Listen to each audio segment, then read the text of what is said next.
Graça e paz, irmãos e irmãs, reunidos nesse tempo para adorarmos ao Senhor e agora sermos abençoados pela Sua palavra. Abra em Juízes, Antigo Testamento, Juízes, capítulo 13. Mesmo assentados, fiquemos atentos à leitura da palavra do Senhor. Juízes, Antigo Testamento,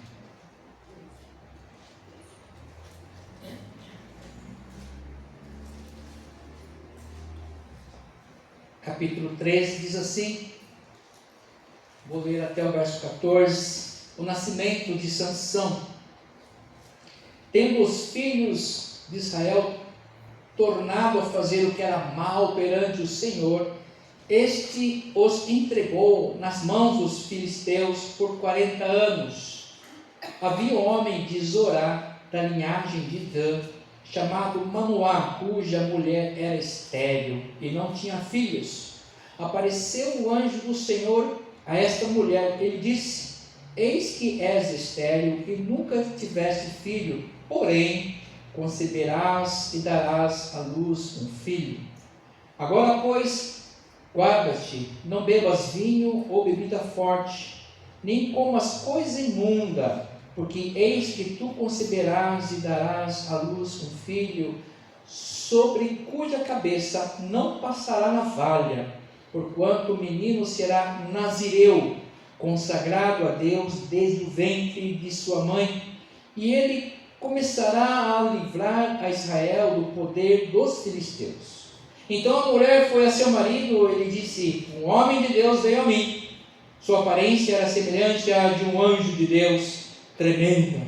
Não lhe perguntei de onde era, nem ele me disse o seu nome, porém me disse: eis que tu conceberás e darás à luz a um filho. Agora, pois, não bebas vinho, nem bebida forte, nem comas coisa imunda, porque o menino será nazireu, consagrado a Deus, desde o ventre materno até o dia de sua morte. Então Manoá orou ao Senhor e disse: ah, Senhor meu, rogo-te que o homem de Deus que enviaste venha outra vez e me ensine o que devemos fazer ao menino que há de nascer. Deus ouviu a voz de Manoá, e o anjo do Senhor veio outra vez à mulher, quando esta se achava sentada no campo, porém não estava com ela seu marido Manoá. Apressou-se, pois, a mulher, e correndo notificou a seu marido. Ele disse: eis que me apareceu aquele homem que viera a mim no outro dia. Então se levantou Manoá e seguiu a sua mulher, e tendo chegado ao homem, lhe disse: és tu que falaste a esta mulher? Ele respondeu: eu sou. Então disse Manoá: quando se cumprirem as tuas palavras, qual será o modo de viver do menino e o seu serviço? Respondeu-lhe o anjo do Senhor: guarda-se a mulher de tudo quanto eu lhe disse. De tudo quanto procede da videira não comerá, nem vinho, nem bebida forte beberá, nem coisa imunda comerá, tudo quanto lhe tenho ordenado guardará. Até aqui.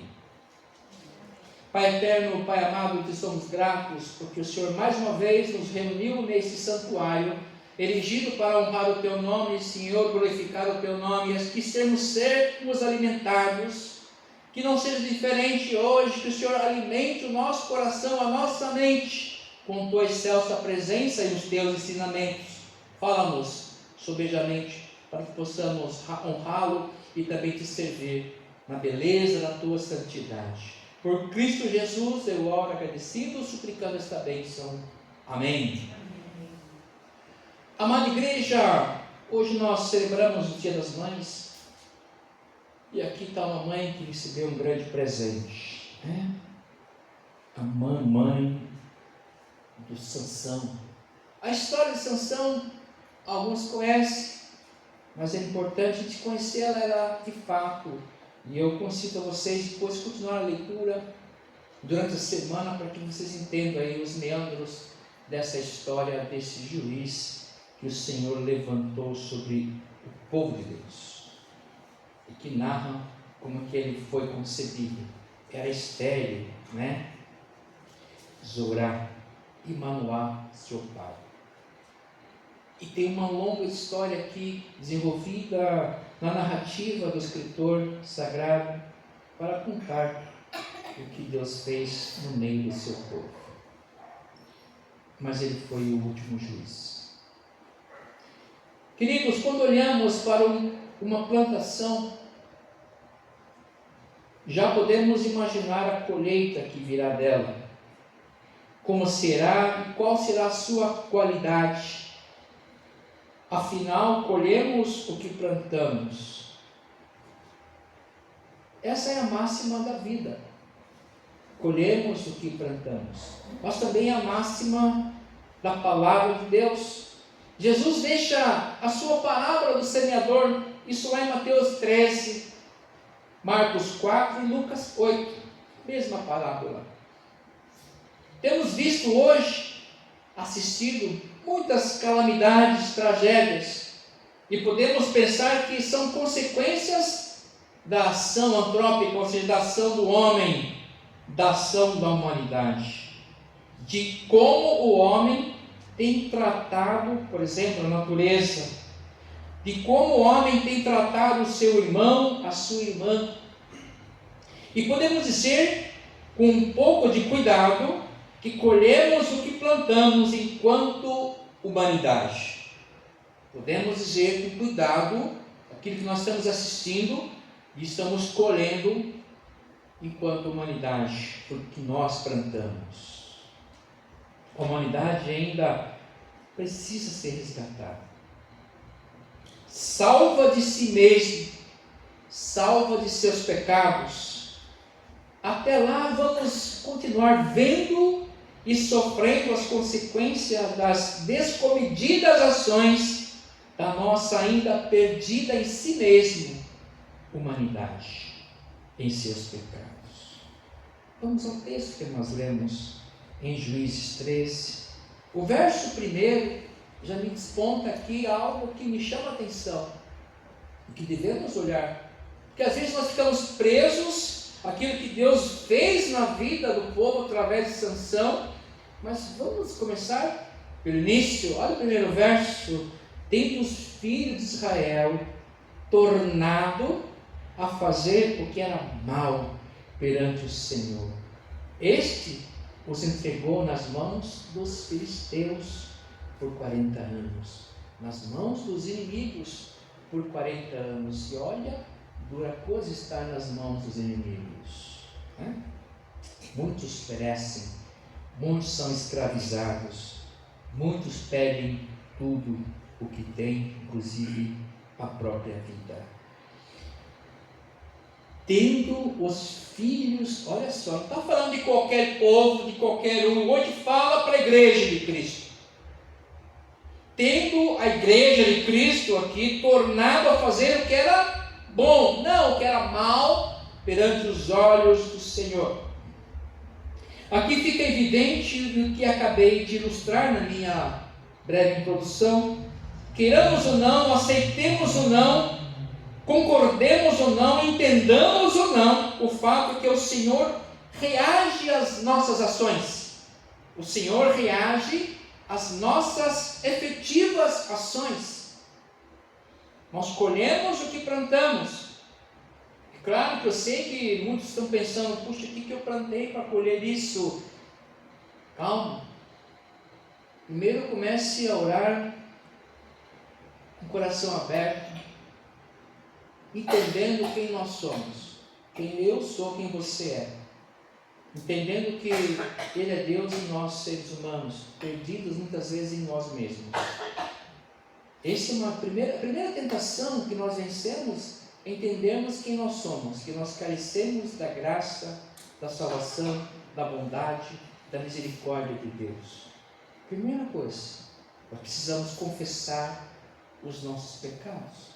Precisamos nos encontrar com o Senhor e nos achar quem nós somos, que nós precisamos reconhecer quem nós somos e que precisamos dessa graça maravilhosa graça, acolhedora graça, salvadora graça, que nos ama apesar de nós. Precisamos entender que Deus nos ama, e muito, de tal maneira, e Ele quer nos redimir sempre, mas precisamos dar o primeiro passo de reconhecer quem somos, que precisamos dEle, e não somos, como dizia a mãe, flor que se cheire. Nós precisamos dEle. É só nós vasculharmos o nosso coração, o nosso pensamento, a nossa índole, às vezes a nossa personalidade, às vezes as nossas emoções. Hoje estudamos na IBD um pouquinho sobre as emoções que têm que estar no altar do Senhor para que elas sejam equilibradas. E não podemos externá-las, vivenciá-las na sua intensidade 100%, senão nós viremos em problemas. As emoções precisam ser controladas. E o Senhor reage às ações, às nossas ações, às ações da humanidade. Nós precisamos entender aqui o chamado do seu povo, do povo de Israel, a quem o Senhor chama de seu povo. Fica isso evidente. Tendo os filhos de Israel chamado para ser seu povo, fizeram o que era mal aos olhos do Senhor. Ou seja, Deus chama um povo e esse povo continua vivendo longe do Senhor. Não fizeram o que era bom, o que era agradável ao Senhor. Não obedeceram aos seus mandamentos. Fizeram coisas diferentes, ainda que chamado povo de Deus. Por falar em chamado, aqui o Senhor chama Sansão. Aqui na verdade ele está no início do seu chamado, que o Senhor já disse para sua mãe, para o seu pai, que dela, Dona Zorá, mulher estéril. Olha como o Senhor trabalha. O Senhor está fazendo o quê? A sua vontade. Através de quem? De uma mulher que é estéril. Ou seja, Deus mais uma vez faz do nada tudo. Deus mostrando a sua ação, que Ele faz o que Ele quer. Aqui, meus irmãos, minhas irmãs, é a ação de Deus que tem que ser protagonizada. Não é aqui a vida da Dona Zorá, do Manoá, nossa, eles são, vamos fazer uma estátua para eles. Não, é a ação de Deus que resolveu abençoar uma mulher estéril, para que pudesse nascer ali dela um servo de Deus, que seria alguém que seria o protagonista de uma ação de libertação do povo de Deus, que está vivendo sob uma sentença de escravização dos filisteus há 40 anos. Então não é uma semana, um ano, 40 anos sofrendo, escravizado. Por quê? Porque fizeram o que era mal aos olhos do Senhor. É por isso que eu vou enfatizar mais uma vez, nós precisamos reconhecer na nossa história diante de Deus. É claro que Ele, quando nos perdoa, Ele esquece. Isso é importante. Ele esquece as nossas impiedades, é escapável. Essa é a bondade de Deus. Nós acabamos de cantar aqui. Nós não esquecemos. E às vezes nós ficamos arrastando correntes do nosso passado.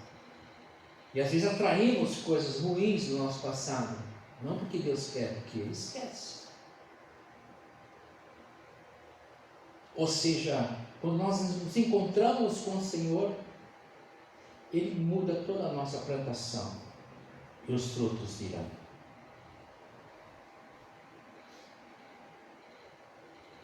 Porque eis que faço nova todas as coisas, diz o Senhor.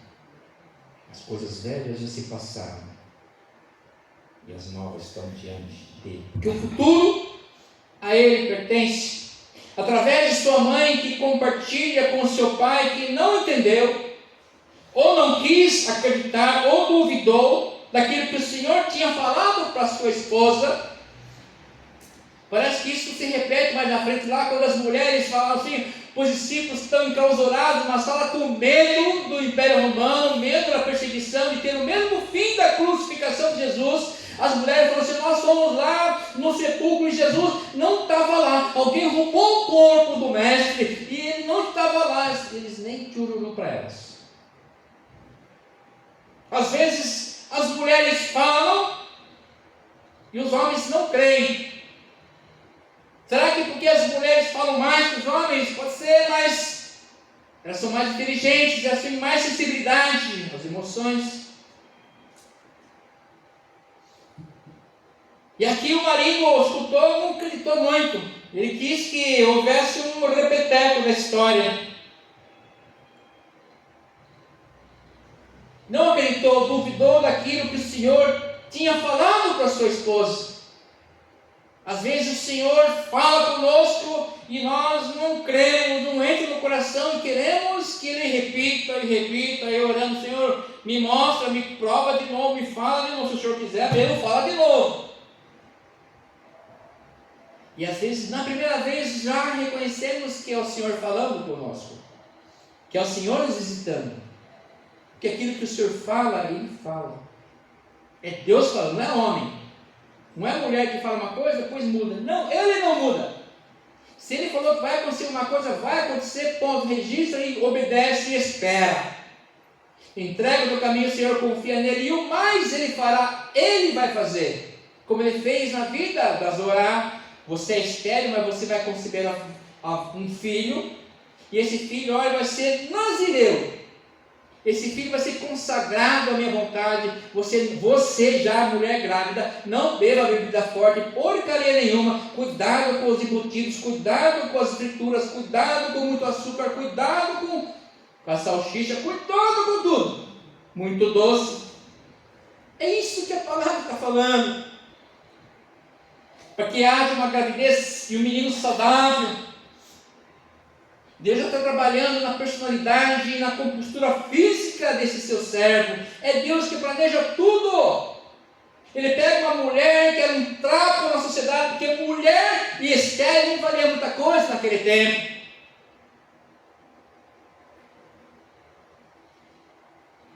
E ele reconstitui e faz um milagre na vida dessa mulher, porque a dela sairia aquele que libertaria o povo de Deus, o pecador sim, mas o povo de Deus das mãos dos filisteus. O Senhor move montanhas para libertar o seu povo, apesar do povo, porque Ele ama esse povo, Ele nos ama, e faz um plano, projeta um plano de uma mulher estéril e um marido reticente, duvidoso, crente também, mas duvidoso. E aí ele fala assim, olha, mulher, fala para ele se voltar a falar com a gente, falar comigo, quero ouvir dele também. E a mulher, ele ora, o manual orou.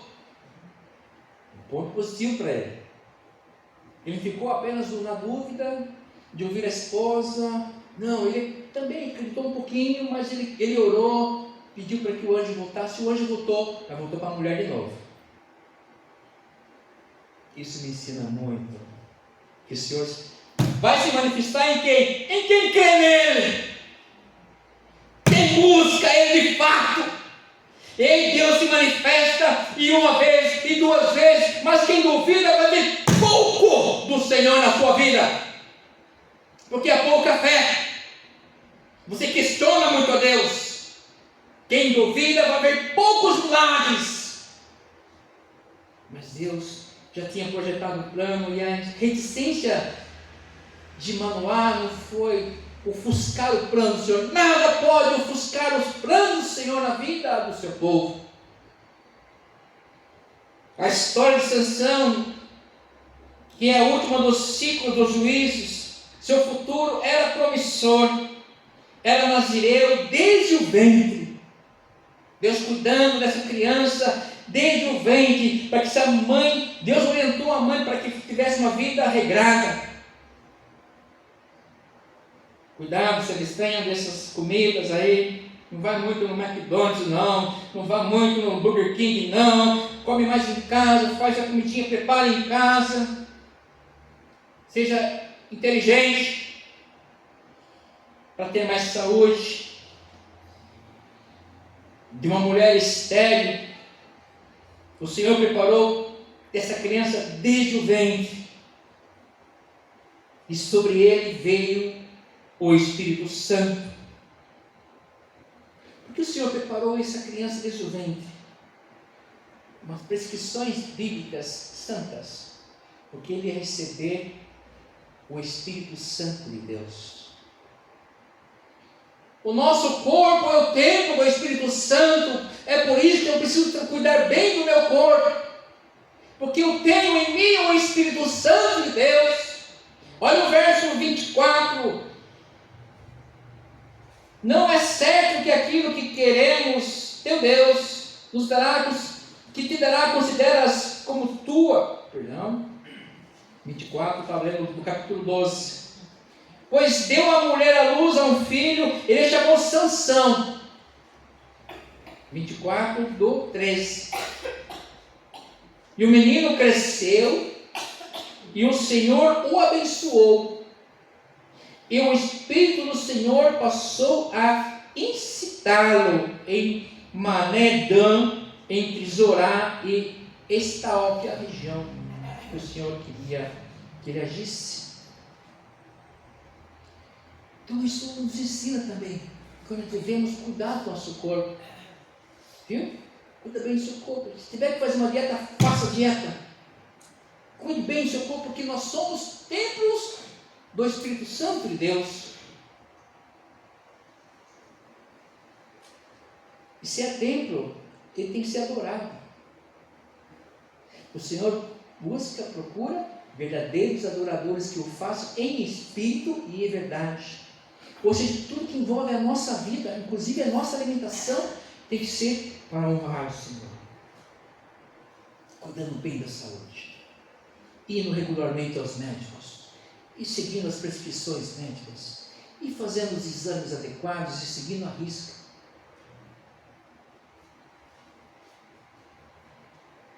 Não é fazendo que nem um amigo, um colega que fala assim: eu como umas gordurinhas, mas por isso que eu tomo um remédio tal, colesterol. Ele come porque ele toma um remédio. Parabéns. Isso é um exemplo de não ser seguido. Manoá, pai de Sansão, orou. Pediu que o Senhor outra vez viesse e ele falasse, apontasse a direção. O que devemos, qual que era a pergunta do Manoá? O que devemos fazer? Como devemos cuidar desse menino? Porque ele já viu a prescrição com a mamãe. Depois de nascer, deve ter uma prescrição, nazireu, sagrado, consagrado a servir a Deus. Eu tenho certeza que, pelo menos a maioria de vocês, quando seus filhos estavam sendo gerados, você consagrou ele ao Senhor. É o que nós fazemos no batismo. Nós consagramos nossos filhos no altar do Senhor, para que ele possa continuar sendo abençoado pelo ensinamento da palavra. Desde o ventre. Já no ventre, essa criança começa a receber a palavra. Essa criança começa já a louvar a Deus lá dentro do ventre. E ela já concebe imagens no seu subconsciente, que vai reverberar para a vida inteira. E é por isso que a infância é primordial na vida de qualquer pessoa, aquilo que ela aprendeu, que ela viu durante toda a sua vida. E nós não podemos legar a educação dos nossos filhos para o mundo, para essa sociedade que não está plantando nada e que está colhendo os frutos horrorosos. Precisamos plantar no coração dos nossos filhos e netos o melhor desta vida, a palavra de Deus, a salvação em Cristo Jesus. Viver para glorificar a Deus, seguindo os seus mandamentos, os seus estatutos na íntegra. Não relevar para depois. E é como nós tratamos hoje a igreja, as coisas do Senhor, é como os filhos vão tratar. Hoje eu vejo que os filhos ausentes aqui foi porque na educação dos filhos, ao longo dos anos, receberam influências má educação. Às vezes tratamos a igreja como, se sobrar um tempo, se der eu vou, a palavra de Deus hoje não gosto, não quero estudar, não quero perder tempo. É assim que nós vamos plantando no coração dos filhos as as mesmas coisas. Então não tem como nós colhermos um fruto de uma plantação que nós não fizemos. É a palavra de Deus que me fala isso. Ensina a criança no caminho que deve andar, que mesmo quando for velho não se esquecerá. Inculca, segundo Deuteronômio, na cabeça do seu filhinho, dia e noite da minha palavra, dia e noite, porque o mundo não cansa de influenciar mal nossos filhos. Há uma promiscuidade à flor da pele das crianças hoje. E se não tiver a palavra de Deus e a atenção 100% dos pais, elas vão sucumbir a esse mundo hedonista, que satisfaz os desejos 100% do seu coração, enganoso coração. Não podemos dar brecha na educação dos filhos. E filha para sempre. Estamos com dúvida? Como é que eu devo cuidar desse menino? Deus, ó mulher, fala com esse anjo, fala para ele voltar, falar comigo. Como é que devemos tratar? É disso que está falando o texto. Devemos tratar na minúcia. Ele é nazireu consagrado à minha vontade. Ele é nazireu consagrado à minha vontade, porque eu tenho um grande projeto para ele. Eu tenho um propósito para a vida dele. Ele vai ser meu instrumento de libertação de muitos.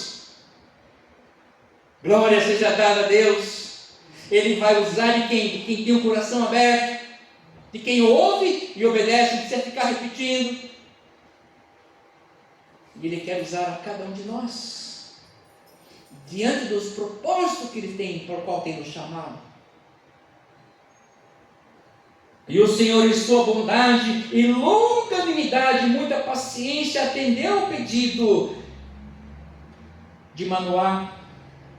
Isso está no verso 9. E Deus ouviu a voz de Manoá. E o anjo do Senhor Deus veio outra vez à mulher, quando ela se achava sentada no campo, porém não estava com ela o seu marido. Ou seja, Deus visitou ela de novo. Não o quase filisteu Manoá. O Senhor pode nos ouvir. Hoje, o que não temos entendido, que o Senhor tem nos pedido, nos falado? Será que Deus tem falado alguma coisa conosco, tem nos pedido, nós nos fazemos assim de cara de paisagem, tem que desenhar? Às vezes o Senhor está insistindo com a gente para alguma coisa, a gente acha que não é comigo, não, eu vou pedir confirmação. O Senhor pode nos ouvir em nossa dúvida, mas devemos honrar ao Senhor quando isso acontecer, pois o Senhor tem algo especial para cada um de nós. Tem algo maravilhoso, como Ele tem para o seu povo. Deus projetou um plano maravilhoso para que abençoasse o seu povo. É assim que Deus age. Ele quer abençoar o seu povo. Ele quer nos abençoar. Ele faz um monte de coisa assim, longe do nosso entendimento, da nossa visão, para nos abençoar. Ele é Deus soberano. Um Deus que nos sonda, nos conhece, quer nos abençoar muito porque nos ama de tal maneira. Mas que nós não percamos de vista de nós servirmos a um Deus que nos ama e tem um propósito maravilhoso estabelecido para nos abençoar, para nos libertar de nós mesmos, para que nós possamos plantar coisas maravilhosas para nós e também para a nossa sociedade. Porque o que está posto aí fora é que nós estamos colhendo também frutos horrorosos de uma péssima plantação. Sofremos as consequências. O contrário também é verdadeiro. Se a nossa plantação for abençoada, vamos ser abençoados e abençoaremos a muitos. Glória a Deus. Essa é a vontade de Deus. Ele abençoa não só a nossa vida, a nossa casa, a nossa igreja, mas toda a humanidade. Ele é o Deus da comunidade. Ele quer nos usar para sermos seus instrumentos. Que Deus nos abençoe. Amém. Louvemos a Deus com um hino celeste por vir.